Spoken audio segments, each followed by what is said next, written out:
So, Dhyana shlokas, please.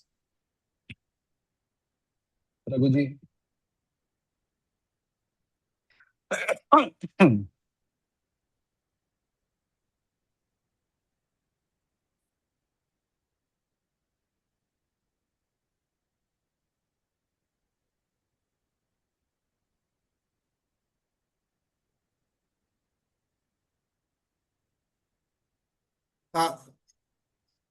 Did you ask somebody to do the Dhyana Sloka? Yes, please. Go ahead. Do the Dhyana shlokas. Okay. पार्थाय प्रतिबोधितां भगवता नारायणे न स्वयं व्यासेन ग्रथितां पुराणमुनिना मध्ये महाभारतम् अद्वैतामृतवर्षिणीं भगवतीमष्टादशाध्यायिनीम् अम्ब त्वामनुसन्दधामि भगवद्गीते भवद्वेषिणीम् नमोऽस्तु ते व्यास विशाल बुद्धे फुल्लारविन्दायत पत्रनेत्र येन त्वया भारत तैलपूर्णः प्रज्वालितो ज्ञानमयः प्रदीपः प्रपन्न पारिजाताय स्तोत्रवेत्रैकपाणये ज्ञानमुद्राय कृष्णाय गीतामृतदुहे नमः सर्वोपनिषदो गावो दोग्धा गोपालनन्दनः पार्थो वत्स सुधीर्भोक्ता दुग्धं गीतामृतं महत्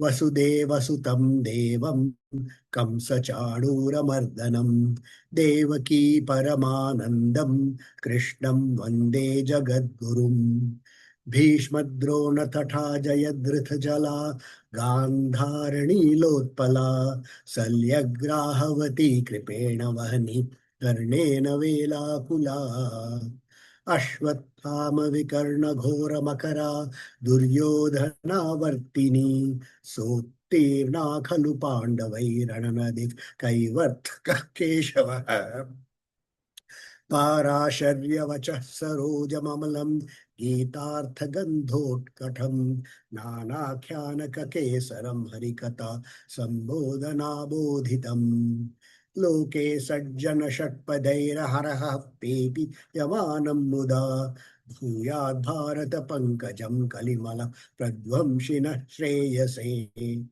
मूकं करोति वाचालं पंगुं लङ्घयते गिरिं यत्कृपातमहं वन्दे परमानन्दमाधवम् यं ब्रह्मा वरुणेन्द्र रुद्रमरुतः स्तुन्वन्ति दिव्यैस्तवैः वेदैः साङ्गपदः क्रमोपनिषदैः गायन्ति यं सामगाः ध्यानावस्थित तद्गतेन मनसा पश्यन्ति यं योगिनो यस्यान्तं न विदुः सुरासुरगणा देवाय तस्मै नमः।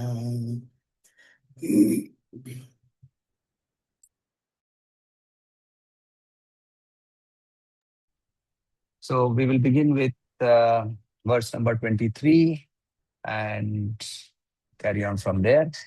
So one of the important verses, all the verses are important, but this is exceptionally a little important for a deeper study.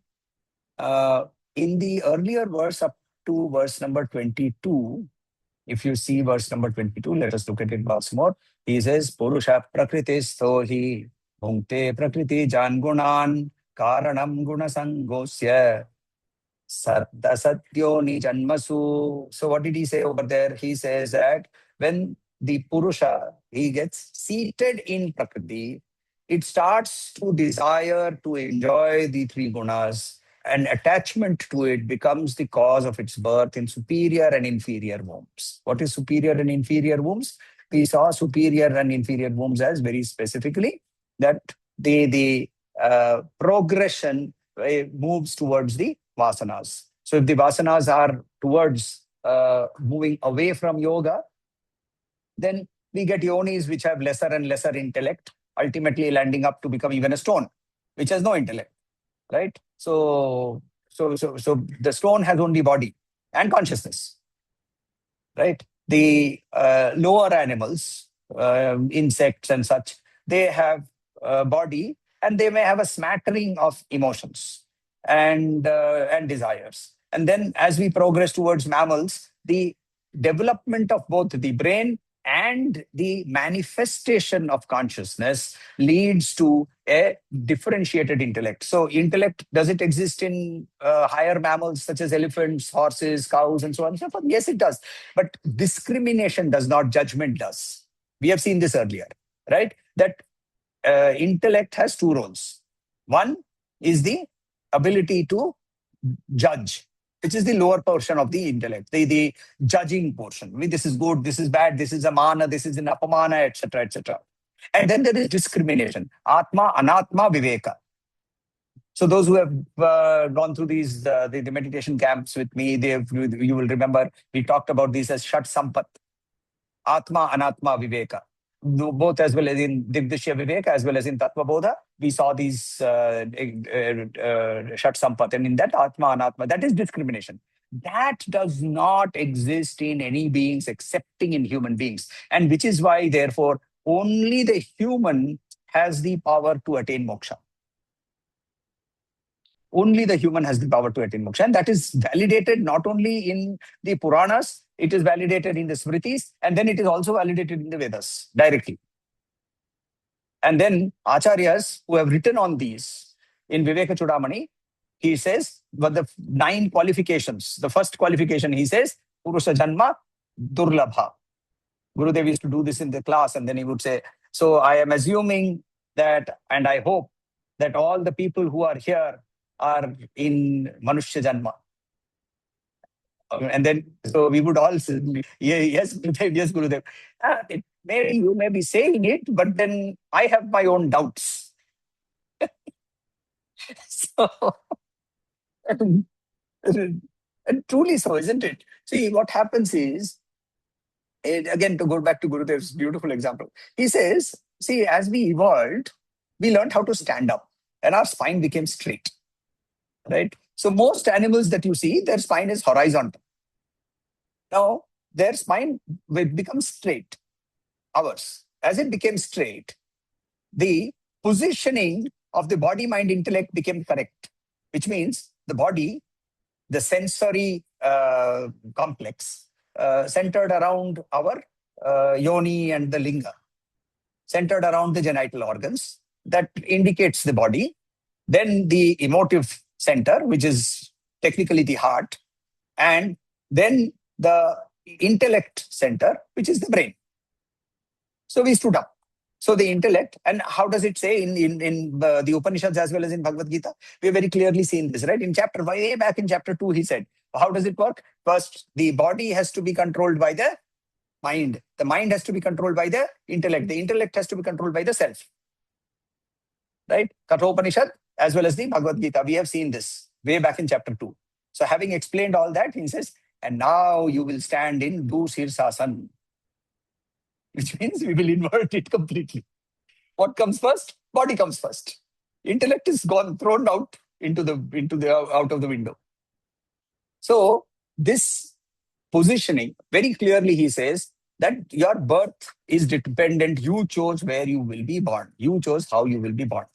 So then he goes on in the next verse, and now he's talking of this self. How does it function in us?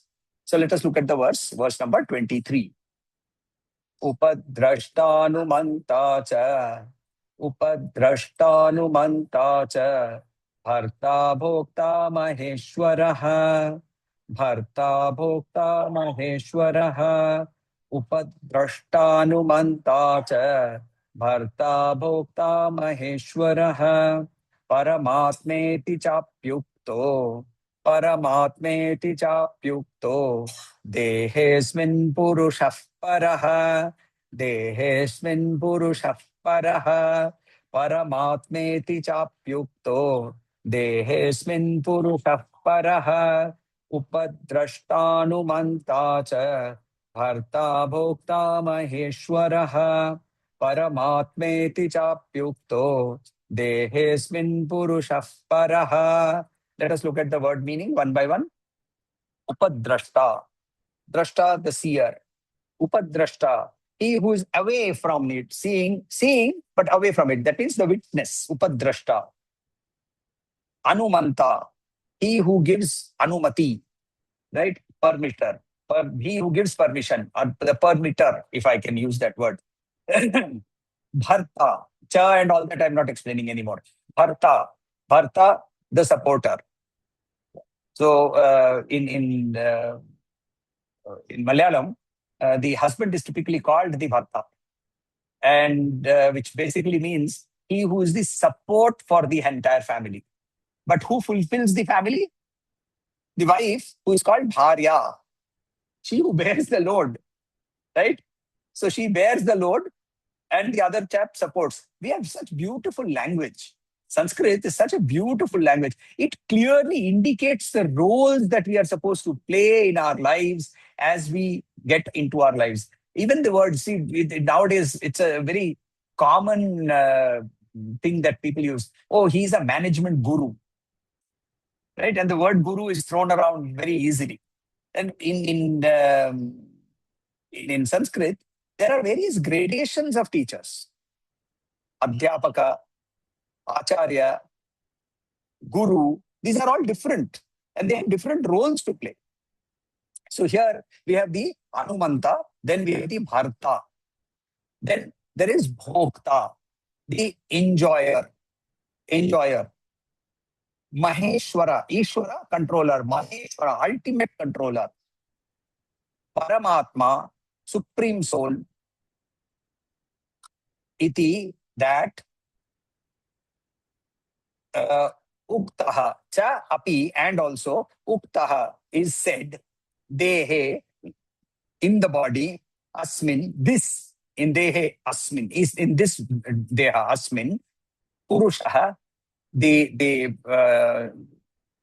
being, paraha, right? The supreme being. Supreme being. Now he says that in this body, there is the witness, the permitter, the supporter, the enjoyer, the controller, and the supreme self. They are all in the body. I seem to be possessed by 6 different people, is it? Extreme case of possession. If you go back into doing Googling, and if you, I did this when I not Google, but I tried to find some books on possession once that very, very famous movie came, Exorcist.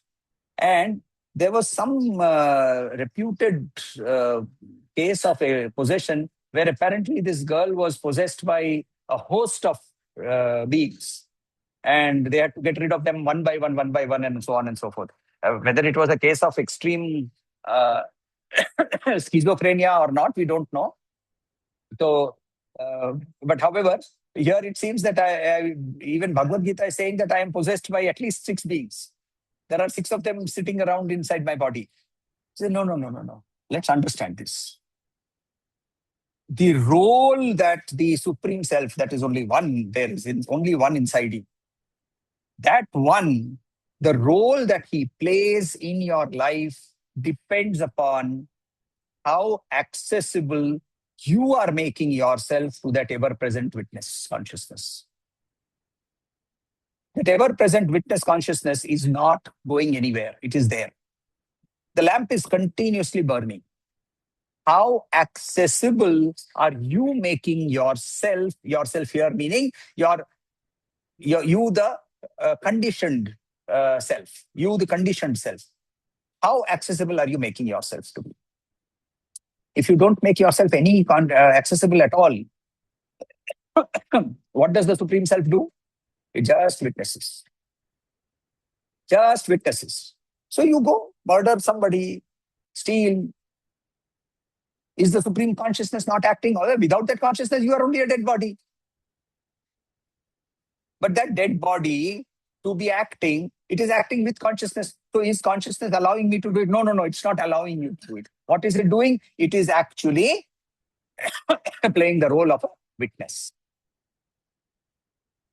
Upadrashta. Now you make yourself a little bit more accessible. The concept of right, wrong have awakened. Intellect has started functioning. And now, therefore, there is permission that you are seeking, and he is permitting. I'm using he as a just as a title, right? He is permitting because you have now started judging. Is this right? Is this wrong? Should I go there? Should I steal? Should I take away skim something off the top in this particular deal? Should I do something here which is ethically or morally wrong? When that question starts arising.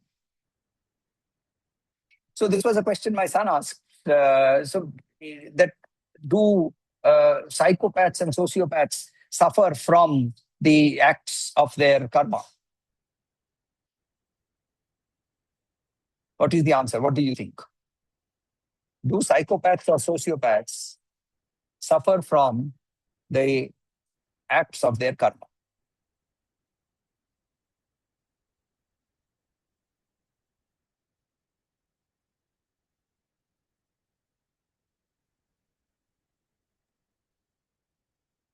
They do, just like anybody else, suffers from the consequences of their own actions. I mean, it is the body suffering. Mm-hmm. It says very clearly in chapter 2 and then again later on. Nothing happens to the soul itself.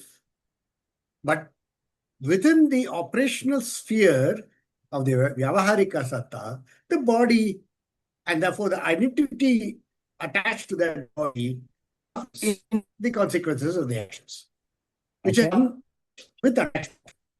Okay, any other thoughts? Abhishek, Sudhirji?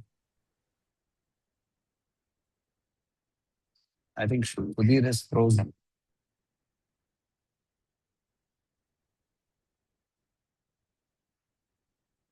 Or have I frozen?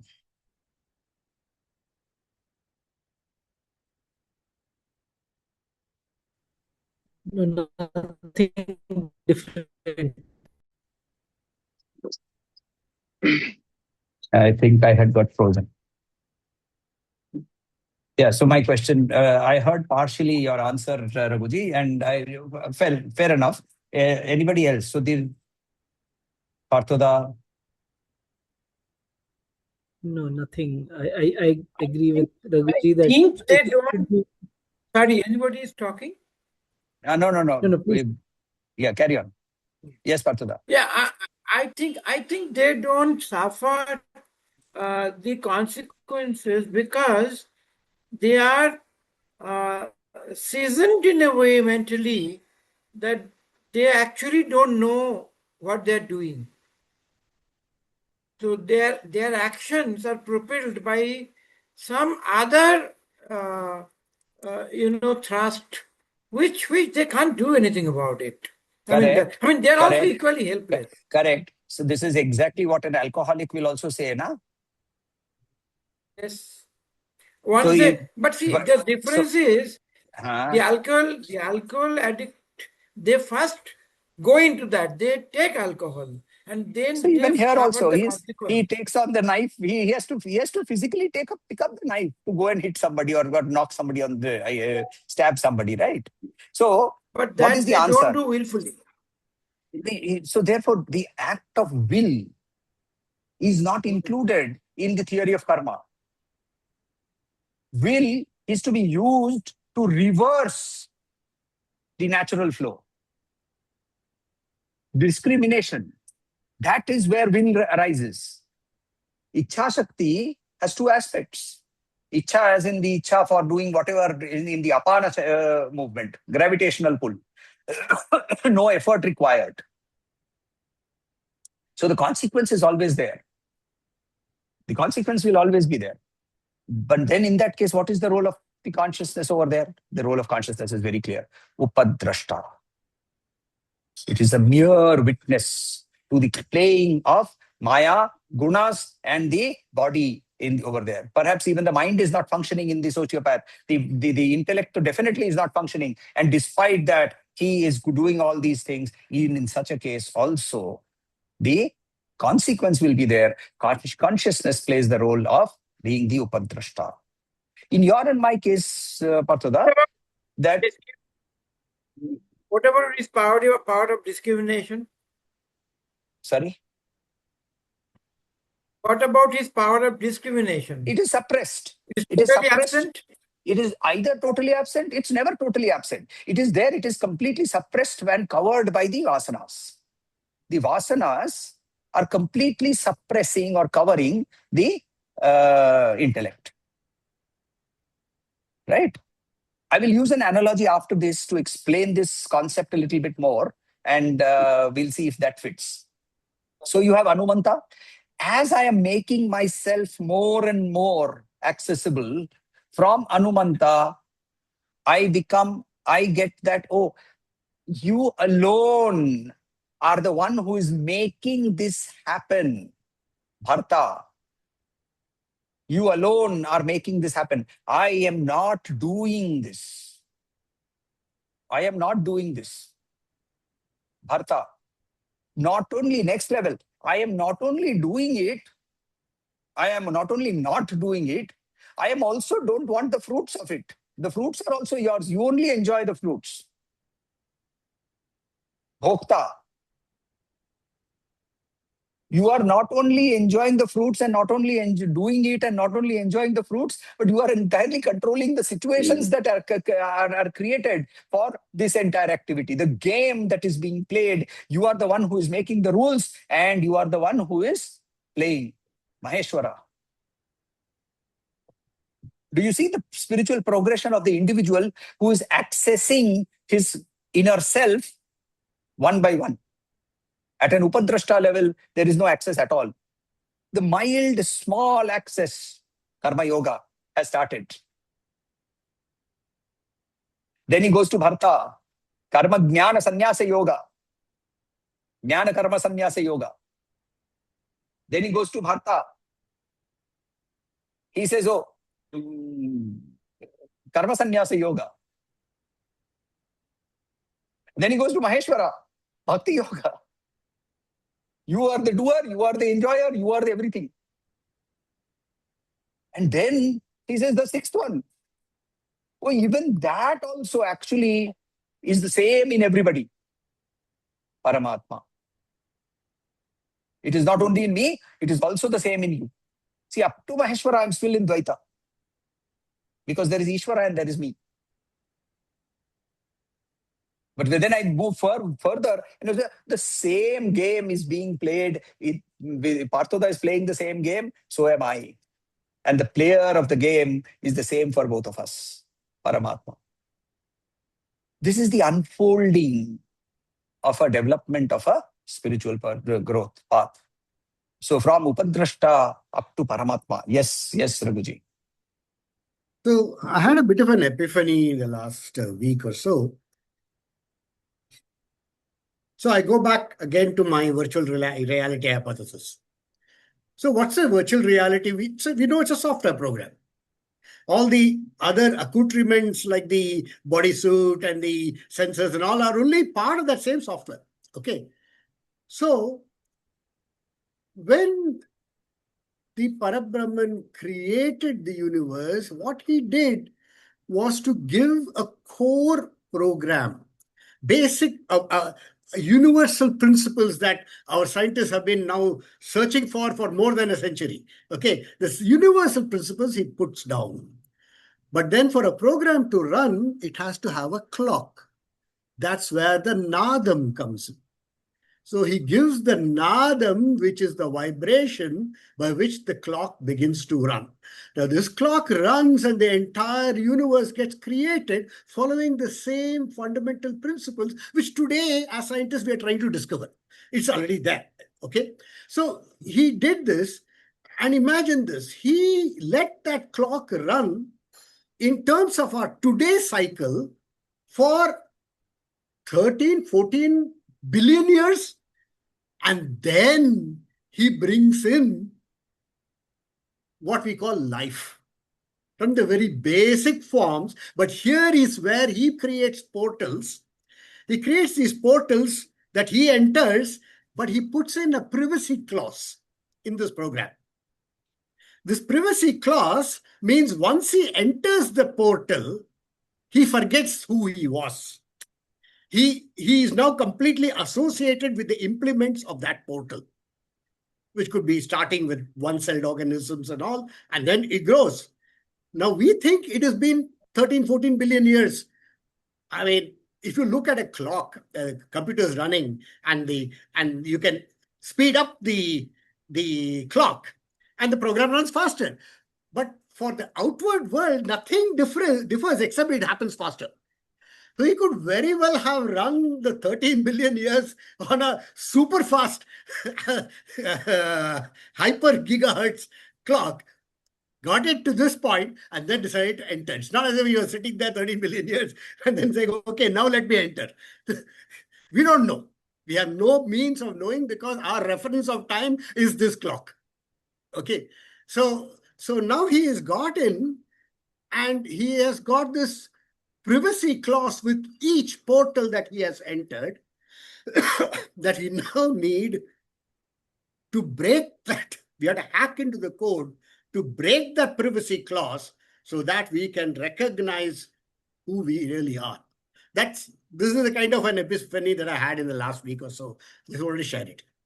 So, so the analogy that I was talking about, which I wanted to share, I don't know if all of you will remember, but some of you will definitely remember this.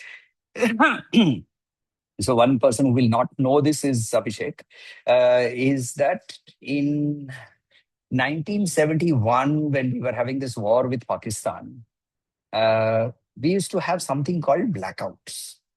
So there would be a siren which would run, and it would go a wobbling siren, wow, wow, wow, wow, which basically meant you had to close all your windows, turn off all the lights. And if you were driving a car, you had to stop the car and put it off, and the headlights were put off, and so on and so forth. The idea was that you create a dark spot so that planes of the enemy, when they are going from the top, they will not be able to see that there are lights here. They will not be able to understand it's a city, and they will therefore not bomb that area. Nowadays, obviously, that is completely irrelevant because there is now radar and heat-seeking missiles and so on and so forth. All of that is in infrared and all that. Now, when we used to do this, we used to cover our windows with a thick cloth, and then we would put a thinner cloth on top, right? So there would be 2-3 layers. There would be 2-3 layers. Now let us take this analogy. Let us take a light, a lamp. Those of you, again, I don't know if Abhishek and Veena have ever seen this. There used to be something called a hurricane lantern, right?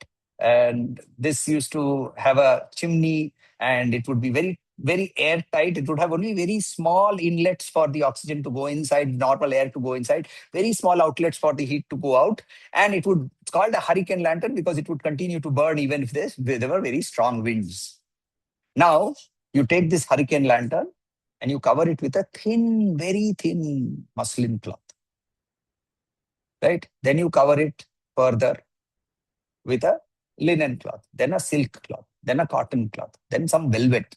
And on top of that, you put a jute, thick sacking. Now, we can always now look at that and say, nothing, there is no lantern, there is no light. Is the light still there? Obviously. You are not aware of it. Right? You do not have to you do not have to attain it. You just have to uncover it. You have to uncover it. So, Parthoda, you have heard me say this earlier also. Somebody asked me this, but what is the process of realization? The process of realization is unrealization. Take what you think to be real and understand and know it to be unreal. That is what the Vedas also say. Neti, neti, neti, na iti, na iti, na iti, not this, not this, not this. That is exactly the body disidentification exercise that I had taken you through, where you say, this is not my finger, this is my finger, so I cannot be the finger. This is my hand, I cannot be the hand. This is my body, I cannot be the body. This is my thought, I cannot be the thought. So this disidentification process, that is what is called this unlayering. That is exactly what he's talking about here, where he's saying, I will unlayer by removing one by one the layers and the vasanas, and therefore from Upadrashta to Anumanta to Bharta to Bhokta to Maheshwara to Paramatma. No six bhutas living inside me, no six people possessing me. It is the same one. It is my vasanas that have covered me so much that I am unable to function in the true consciousness of this particular me that I actually am. So that is this verse. That is why I said this verse is very important. This verse is very, very powerful because it's actually a meditative process. It's actually it gives us a whole way of engaging with the world. Remember in chapter 7, see, chapter 2 is a summary. From chapter 3 onwards up to chapter 6, it was about me. 7 to 12 was about the world. But 13 onwards, it's actually telling me, how do I engage with the world? How do I, that is the Supreme Self, engage with this entire world, which is nothing but the Supreme Self in a different manifestation? So that engagement, here it is, he gives, in one verse, he gives me the entire answer. Move from being an Upadrashta to becoming the Paramatma. So here we move to the next verse.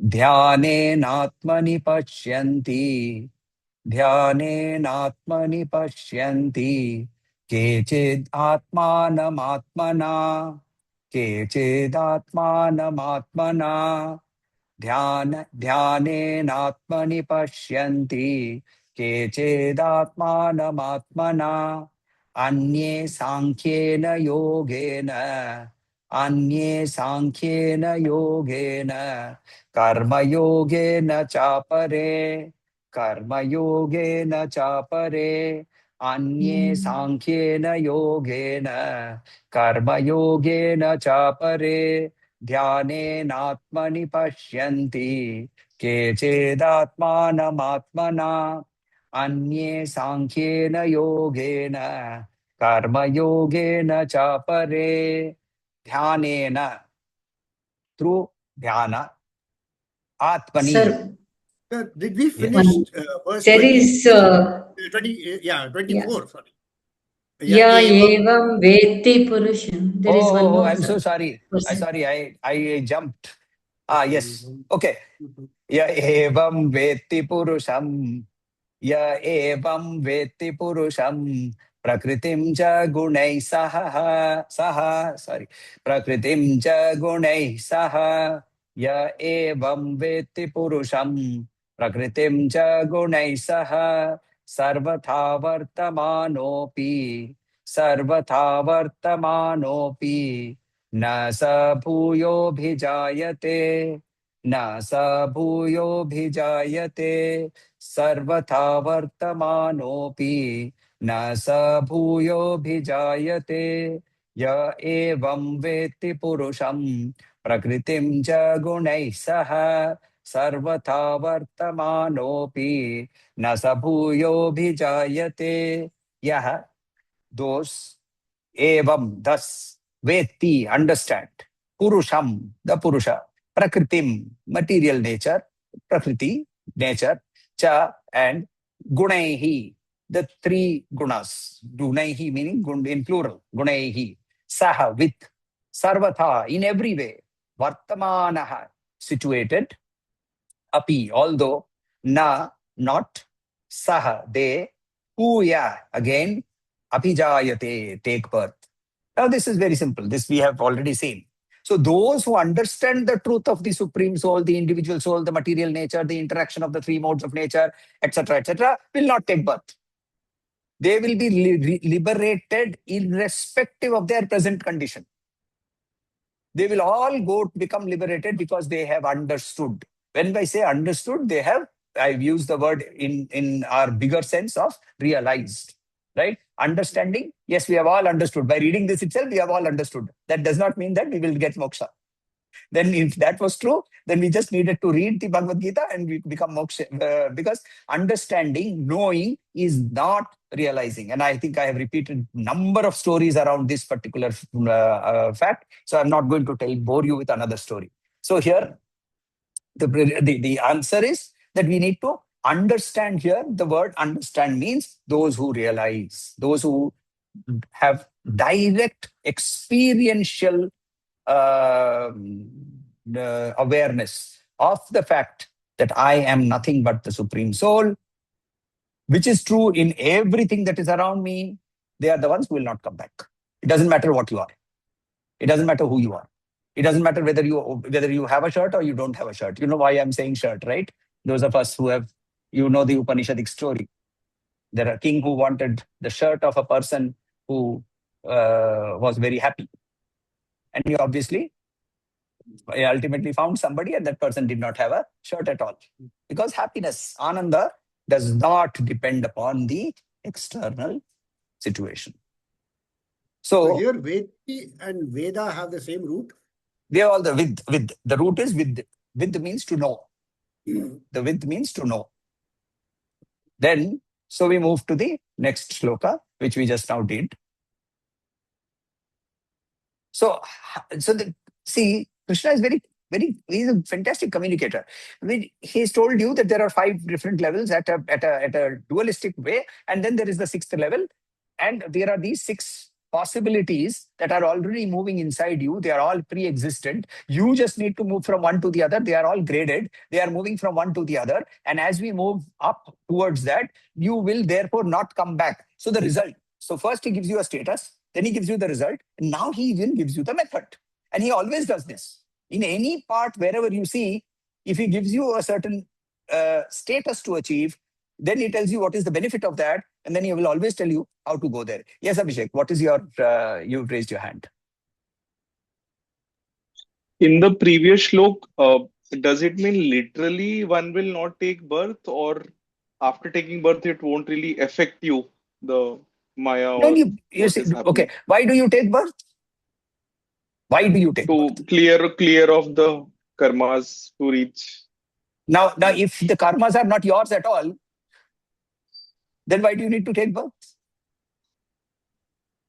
See, this is Professor Sudhanshu Chakravarti, and I think I've also told you this before. Not you, perhaps, but others. So Professor Sudhanshu Chakravarti was the founder of the Management Center of Human Values in IIM Calcutta. And I happened to have the great opportunity of working with him in the whole process of setting it up, creating the course, and so on and so forth. And we were doing some interesting sessions there. And while we were doing this, one day he suddenly came up and said, do you think that rebirth exists? So I said, by definition, as a Hindu, what are the 3 things that you need to believe in, right? What do you believe in? 1, you believe in the Vedas, right? 2, you believe in the existence of the soul. And 3, you believe in the fact that karma will always have a consequence. And one of the consequences of karma is that person has to take a rebirth. So he said, no, wait. Belief comes when there is no knowledge. Right? Do you believe in the sun? Yes, no? Do you believe in the sun? Answer is know no. It for a fact. Correct. Yeah. You know it for a fact. So you don't believe in it. You don't need to believe something that you know for a fact. Do you believe that you have a body? Of course, I know that I have a body. Right? Do you believe that you are sitting on a chair at this point of time? Of course not. I don't believe it. I know it is true. I know it. So he said, no, I am not talking of belief. I am talking of knowledge. Now, to arrive at knowledge, you need to have logic. So let us take some logic. What happens if your balance sheet does not tally? If your trial balance does not tally? What happens if your trial balance does not tally? Artoda is the chartered accountant in the group. What do you do?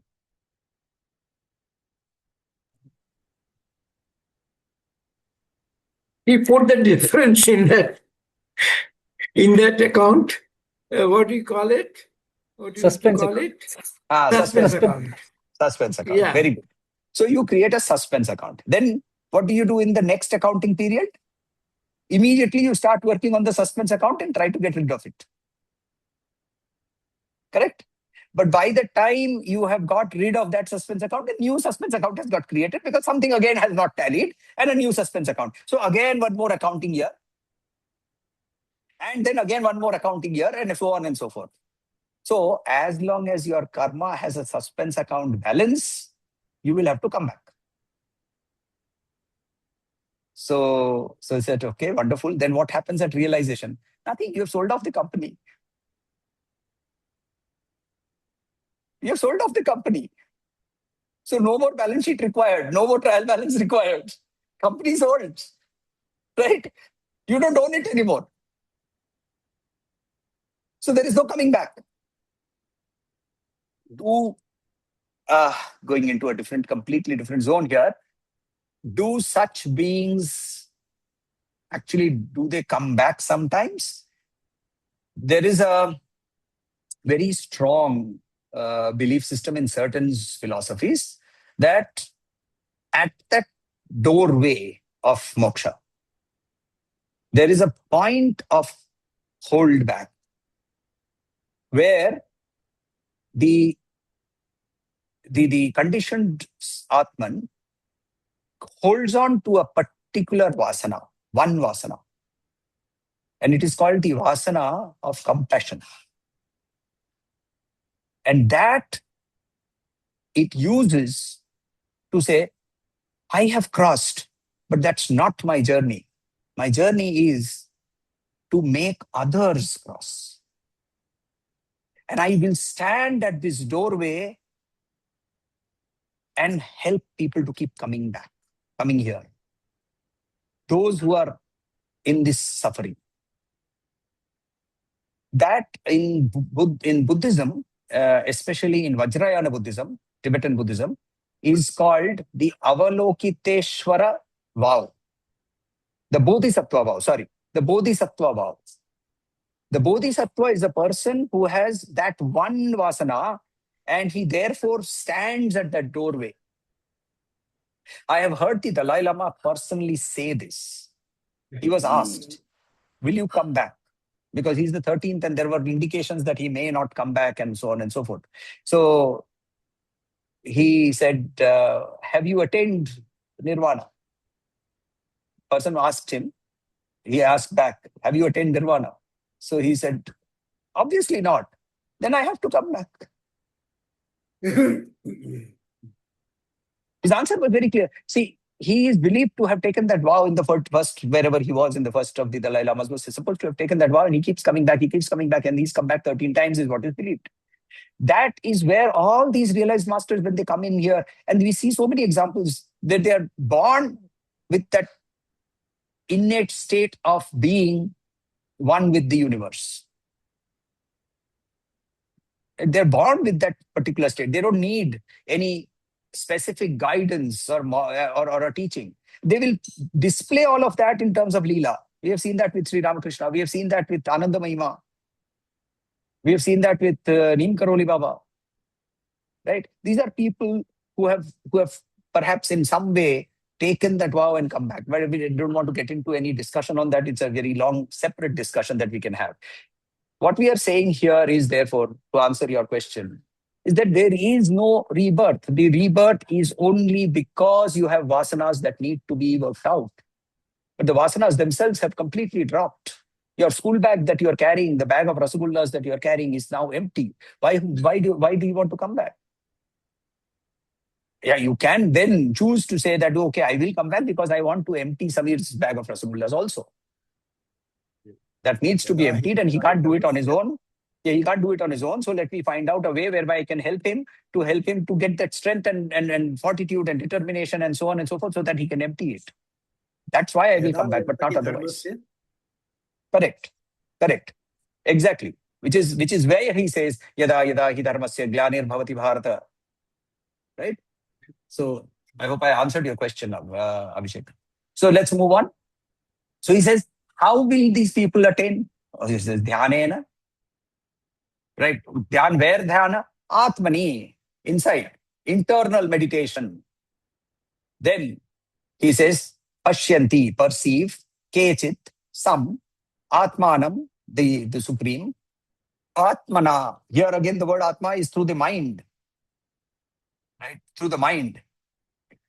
Anye, others, Sankhyena, through the cultivation of knowledge by study of scripture, or through Yogena, through the methods of delineated in the Patanjali Sutras. And incidentally, Patanjali did not write about Hatha Yoga. Hatha Yoga is written about by Patanjali in a different book called Hatha Yoga Pradipika. That is a different book, right? Yoga is a different methodology of attaining oneness. And then he says Karma Yoga, union through the path of action. So he says all these methods, they will lead to that particular path, provided you have the determination, fortitude, etc., that is required for you to be able to go there. Right? Chaliye, let us end for the day today.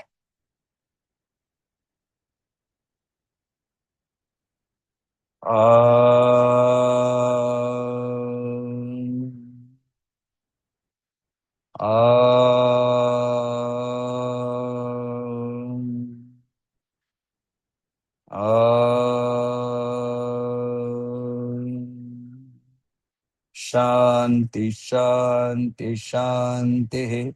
Harihi Om. Shri Gurubhyo Namaha. Harihi Om.